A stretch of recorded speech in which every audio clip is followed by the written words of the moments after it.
अस्सलाम वालेकुम। देखना बहुत आसान है और पहचानना और समझना उतना ही मुश्किल। महराज फैजाबादी ने कुछ नसीहतों के साथ इंसानी फितरत की इस कमजोरी को एक गजल में बहुत खूबसूरत तरीके से जोड़ दिया है।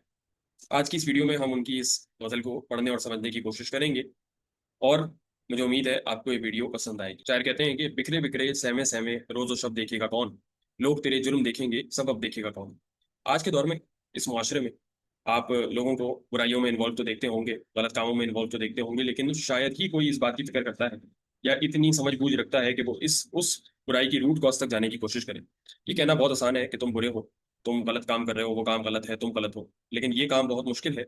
इसके लिए बहुत सब्र, बहुत पेशेंस, बहुत अकल चाहिए, बहुत समझ बूझ चाहिए कि कोई शख्स किसी गलत काम में इन्वॉल्व क्यों है, उसके रीजन तक जाया जाए। और जब हम एज अ मुआशरा इस मरहले को तय नहीं करते, उससे नुकसान ये होता है कि हम उस किसी एक शख्स को, किसी एक मुजरिम को, किसी एक गलत काम करने वाले को तो मंतकी अंजाम तक पहुंचा देते हैं, लेकिन मुआशरे से वो गलत चीज कभी भी खत्म नहीं होती, क्योंकि हमने उसकी रूट कॉज को कभी भी टैप नहीं किया होता। तो इस शेर में इसी तरफ इशारा है। हाथ में सोने का कांसा ले के आए हैं फकीर, इस नुमाइश में तेरा दस्ते तलब देखेगा कौन। दस्ते तलब का मतलब है एक ऐसा हाथ जो कि कुछ मांगने के लिए उठा है। तो शायर ये कहते हैं कि आजकल तो जो मुआशरा जैसा बन चुका है, हर चीज में नमूद नुमाइश है। और आजकल के दौर में मांगने वाले, यानी कि वो लोग जो अपने आप को गरीब शो करते हैं, ये एक फैशन बन गया है। तो आज के दौर में, इस नमूद नुमाइश के दौर में, वाकई हकीकतन जो भी मोहताज है, वो कैसे अपनी मोहताजी को शो करेगा, वो कैसे किसी से हमदर्दी हासिल कर पाएगा, कुछ मांग पाएगा, जबकि मांगने वाले सारे वो लोग हैं, वो लोग आ गए हैं जो कि जिनका धंधा ही ये है, या जिन्होंने इस चीज को पेशा और धंधा बनाया है। अब उन तमाम लोगों की वजह से वाकईतन वो लोग जिनका हक होता है किसी चीज के ऊपर, वो लोग पीछे रह जाते हैं और उन लोगों का हक मारा जाता है। ला उठा तेशा चट्टानों से कोई चश्मा निकाल, सब यहाँ प्यासे हैं तेरे खुश्क लब देखेगा कौन।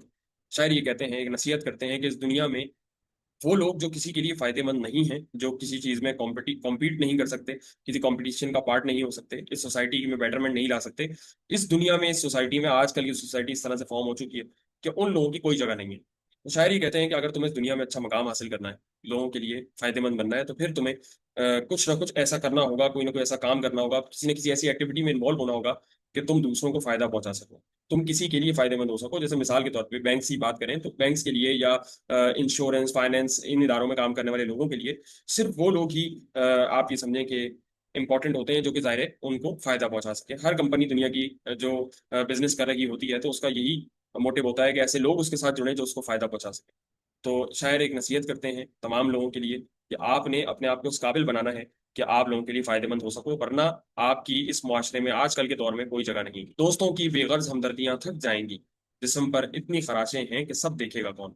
शायद ये कह रहे हैं कि जिंदगी में एक वक्त ऐसा भी आता है कि जब इंसान के दोस्त, इंसान के रिश्तेदार, उसके हमदर्द भी उसका साथ छोड़ देते हैं। ऐसी खराशें भी लगती हैं, ऐसी ठोकरें भी लगती हैं, ऐसे बुरे हालात, ऐसे बुरे वाकयात भी बाद औक़ात इंसान के साथ हो जाते हैं कि सब लोग उसका साथ छोड़ देते हैं। ऐसे में इंसान का हाथ बटाने वाले दो हाथ वही होते हैं जो कि उसके कांधों पर लगे होते हैं। यानी सिर्फ इंसान ही खुद को, अपने आप को सपोर्ट करता है, बाकी सब लोग उसका साथ छोड़ देते हैं। यही वो चीज़ है जो इंसान को मैच्योर बनाती है और बुलूगत की तरफ लेके जाती है। तो शायर ये कह रहे हैं कि इंसान को हमेशा उस चीज़ के लिए तैयार रहना चाहिए कि जिंदगी में कभी भी ऐसा कोई दौर आ सकता है, कोई भी ऐसी मुश्किल आ सकती है जिसमें लोग आपका साथ छोड़ दें। तो अपने आप को उस दिन के लिए तैयार करके रखो कि उस दिन जब सब साथ छोड़ भी जाएं, तो तुम अपने आप को सपोर्ट कर सको, अपने आप को दोबारा जहां गिरे हो वहां से उठा सको। शायरी में मीरो गालिब के जमाने अब कहाँ, शोहरतें जब इतनी सस्ती हों, अदब देखेगा कौन। पढ़ने से ये लगता है कि ये जो शेर है ना, ये सिर्फ शोरा के बारे में है, पोइट्स के बारे में है, जबकि ये सिर्फ शोरा के बारे में नहीं, बल्कि इस दुनिया के हर शोबे के बारे में और पूरे इस दुनिया की आजकल की सोसाइटी के बारे में। आजकल के दौर में चीजों की वैलिडिटी का मयार सिर्फ ये बन गया है कि किस चीज के कितने ऐड आते हैं, किस चीज की कितनी बात इन्फ्लुएंसर्स करते हैं। अगर इन्फ्लुएंसर्स किसी चीज को प्रमोट कर रहे हैं, तो भले वो चीज खराब भी हो, माशरे में वो चीज आम होना शुरू हो जाती है और सीधे शरीफ लोग उस चीज के अंदर अपने आप को फंसाना शुरू कर देते हैं। शायर ये कह रहे हैं कि भाई आज के दौर में मयार सिर्फ मार्केटिंग, तशहीर, अशात, सिर्फ इससे क्या तय होगा। इस तरह तो सोसाइटी का फैब्रिक बिल्कुल खराब हो जाएगा। तो शायर ये कहते हैं कि हमें बजाय इस चीज को मयार बनाने के, इस चीज को मयार बनाना चाहिए कि किसी चीज में कितनी क्वालिटी है, वो चीज कितनी फायदेमंद है, हमें इस चीज की बेसिस पर उसको अपनाना चाहिए, किसी चीज को रिजेक्ट करना चाहिए। वरना अगर तो हम अपना मयार सिर्फ लोगों की कमेंट्स को बना लेंगे, लोगों के फीडबैक्स को बना लेंगे, तो ऐसे में फिर मुआशरे का जो फैब्रिक है वो हर हवाले से खराब होता चला जाएगा। मुझे उम्मीद है आपको ये गजल समझ आई होगी, पसंद आई होगी। इंशाल्लाह फिर आपसे किसी मौजू पर गुफ्तगू होगी। अपना बहुत सारा ख्याल रखिएगा। अल्लाह हाफिज।